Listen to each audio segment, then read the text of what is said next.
बिस्मिल्लाहिर्रहमानिर्रहीम। आज की हमारी दूसरी कहानी भी खुशबू के बारे में है और इसमें आपको तरह तरह की खुशबू के बारे में बताया जाएगा और आप सोचिएगा कि आपने कभी उसे महसूस किया है या नहीं। चलें स्टार्ट करते हैं। गर्मियों में गोले गंडे की ठंडी ठंडी खुशबू, सर्दियों में मूंगफली की भुनी भुनी खुशबू,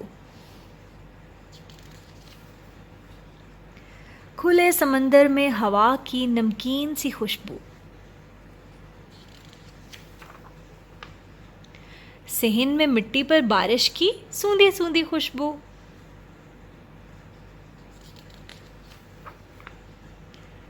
गुस्ल खाने में साबुन और शैम्पू की साफ सी खुशबू,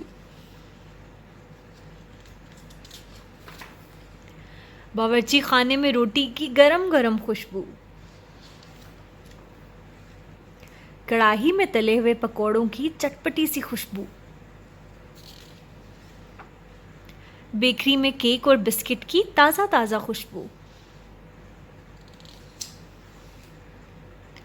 ठेले पर रखे आम की मीठी मीठी खुशबू, टोकरी में रखे छिले हुए कीनू की तुर्श सी खुशबू, फूलों की दुकान में गुलाब और मोतिये की भीनी भीनी खुशबू, दरख्त से तोड़े हुए लीमू की खट्टी खट्टी खुशबू और स्कूल के पहले दिन किताबों की नई नई खुशबू। ये बचपन में हमारी फेवरेट खुशबू हुआ करती थी। तो दोस्तों, अगर आपको ये छोटी सी किताब अच्छी लगी है और इसने आपकी कुछ यादें ताज़ा की हैं तो हमारी वीडियो को लाइक करें और हमारे चैनल को सब्सक्राइब करें। Thank you.